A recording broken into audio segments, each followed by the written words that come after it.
সপ্তাহ 4-3-3 পোলকে প্রভু সীমাবদ্ধতা গ্রহণ করতে শিখতে হয়েছিল। পোল রোমে যেতে চেয়েছিলেন, কিন্তু তিনি আশা করেননি যে তিনি বন্দী অবস্থায় সেখানে যাবেন।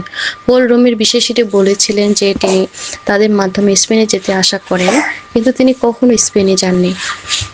পোল ঈশ্বরের পরিমাপের অধীন হতে ইচ্ছুক ছিলেন। তার বন্ধন ও কারাবাস ছিল ঈশ্বরের সার্বভৌম সীমাবদ্ধতা। ঈশ্বরের পরিমাপের নীতির ভিত্তিতে পৌল করন্থীয়দের বলেছিলেন যে তিনি যা কিছু করতেন ও বলতেন তা তার পরিমাপের বাইরে ছিল না। পৌল সর্বদা তার পরিমাপের মাধ্যমেই কার্য করতেন ও আচরণ করতেন। প্রেরিতরা সর্বদা ঈশ্বরের শাসন অনুযায়ী চলাফেরা করতেন। ঈশ্বর তাদের জন্য যা কিছু পরিমাপ করে দিতেন সেটাই তাদের কর্তৃত্ব ক্ষেত্রে হয়ে উঠত।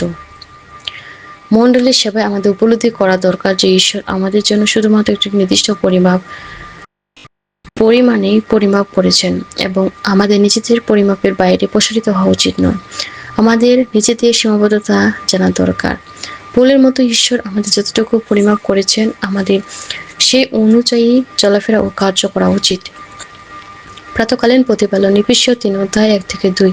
এর জন্য আমি পৌল ঈশ্বরের কাছে প্রার্থনা করছি, তোমরা যারা অযহুদি, তোমাদের জন্যই আমি খ্রিস্ট যিশুর বন্দী হয়েছি।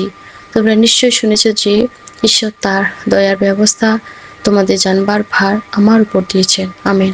আমাদের মনে করা উচিত নয় যে পৌল এতটাই আত্মিক ছিলেন যে তিনি সম্পূর্ণরূপে আমাদের থেকে আলাদা ছিলেন। এমনকি তাকে প্রভুর সীমাবদ্ধতা গ্রহণ করতে শিখতে হয়েছিল। তিনি রোমের বিশ্বাসীদের বলেছিলেন যে তিনি তাদের মাধ্যমে স্পেনে যেতে আশা করেন। পৌল কখনো স্পেনে যাননি এবং তিনি রোমে পৌঁছেছিলেন বন্ধন অবস্থায়। সেই বন্ধনগুলো ছিল প্রভুর পরিমাপ, তার সীমাবদ্ধতা, ঈশ্বর সার্বভৌম এবং পৌলের সঙ্গে যা কিছু ঘটেছিল সবই ঈশ্বরের সার্বভৌমত্বের অধীনে ছিল। এর অর্থ হলো পৌলের বন্ধন ও কারাবাস ছিল ঈশ্বরের সার্বভৌম সীমাবদ্ধতা। পৌল ঈশ্বরের পরিমাপের অধীন হতে ইচ্ছুক ছিলেন। তিনি এই সীমাবদ্ধতা অতিক্রমও করেননি, আবার এর বিরুদ্ধে বিদ্রোহ করেননি। এ বিষয়ে তিনি কাটার বিরুদ্ধে লাথি মারেননি। আজকের পাঠ পৌল করন্থীয়দের বলেছিলেন যে তিনি যা কিছু করতেন ও বলতেন তা তার পরিমাপের বাইরে ছিল না। পৌল সর্বদা তার পরিমাপের মধ্যে কার্য করতেন ও আচরণ করতেন।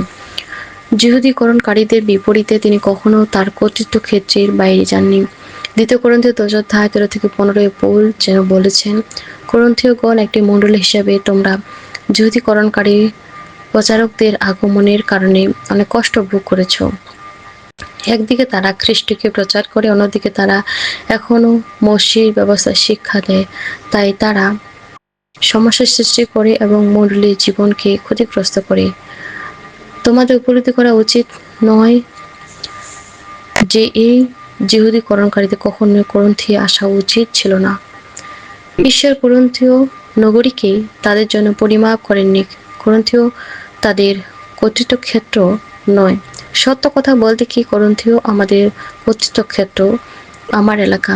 এখানে এই ইঙ্গিত রয়েছে যে করন্থীয় আসার জন্য পৌল যিহুদীকরণকারীদের নিন্দা করেছিলেন। অতএব পৌল যেন বলেছেন, আমরা নিজেদের সীমার বাইরে যাই না, যেমন যিহুদীকরণকারীরা করে। আমরাই প্রথম খ্রিস্টের সুসমাচার নিয়ে তোমাদের কাছে এসেছিলাম। সেটাই ছিল এই চিহ্ন যে করন্থীয় আমাদের জন্য পরিমাপ করা হয়েছিল। আমরা ঈশ্বরের শাসন অনুযায়ী এসেছিলাম। ঈশ্বর করন্থীয়কে আমাদের জন্য বণ্টন করেছেন, যিহুদীকরণকারীদের জন্য নয়। প্রকৃতপক্ষে ঈশ্বর যিহুদীকরণকারীদের জন্য কিছুই বণ্টন করেননি। প্রেরিতরা সর্বদা ঈশ্বরের শাসন অনুযায়ী চলাফেরা করতেন।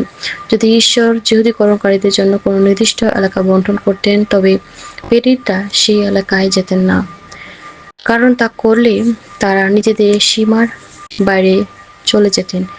এখানেই পৌল এই কথা বলেছেন। আজ অনেক প্রচারক ও শিক্ষক নিজেদের সীমা অতিক্রম করে এবং অন্যদের কর্তৃত্ব ক্ষেত্রে হস্তক্ষেপ করে। মণ্ডলীর সেবায় আমাদের উপলব্ধি করা দরকার যে ঈশ্বর আমাদের জন্য শুধুমাত্র একটা নির্দিষ্ট পরিমাপে পরিমাণ করেছেন এবং আমাদের নিজেদের পরিমাপের বাইরে প্রসারিত হওয়া উচিত নয়। আমাদের নিজেদের সীমাবদ্ধতা, নিজেদের কর্তৃত্ব ক্ষেত্র জানা দরকার এবং অন্যদের এলাকায় যাওয়া উচিত নয়। পৌলের মতো আমাদের নিজেদের নিয়ম অনুযায়ী চলাফেরা ও কার্য করা উচিত, অর্থাৎ ঈশ্বর আমাদের যতটুকু পরিমাপ করেছেন সে অনুযায়ী। মেসিডোনীয় আহ্বান থেকে পৌল জানতেন যে করন্থীয় তার নিয়ম তার পরিমাপের অধীনে ছিল।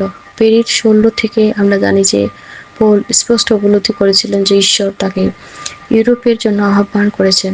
তিনি ঈশ্বরের শাসন অনুযায়ী খ্রিস্টের সুসমাচার নিয়ে আন্তোকিয়াতে এসেছিলেন। মেসিডোনিয়া ও আন্তোকিয়া উভয় পৌলের নিয়মের অধীনে ছিল। দ্বিতীয় করন্থীর এই অংশে পৌল তার প্রেরিতীয় কর্তৃত্বকে সমর্থন করেছে। এই কর্তৃত্ব ক্ষেত্রের সঙ্গে সম্পর্কিত। তার প্রেরিতীয় কর্তৃত্বের সমর্থনে পৌল নিজেকে এমনভাবে পরিচালনা করেছিলেন যাতে তিনি তার পরিমাপের সীমানা অতিক্রম না করেন। তিনি এমন একজন ব্যক্তির উত্তম উদাহরণ যিনি সম্পূর্ণরূপে ঈশ্বরের সীমাবদ্ধতার অধীনে ছিলেন।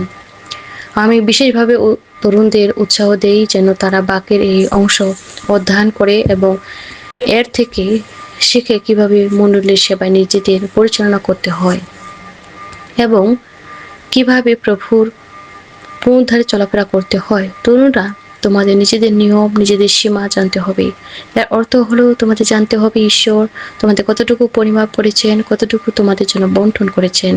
এই সীমাবদ্ধতা, এই নিয়ন্ত্রণ আমাদের মাংসের প্রতি এক অত্যন্ত বাস্তব আচরণ। আমাদের স্বাভাবিক মানুষ সীমাবদ্ধতা ছাড়া থাকতে চায়। অতএব ঈশ্বর সীমানা ও সীমাবদ্ধতা স্থাপন করেন যাতে আমরা সেই পরিমাপের মধ্যে থাকতে পারি যা তিনি আমাদের জন্য বন্টন করেছেন। আমেন।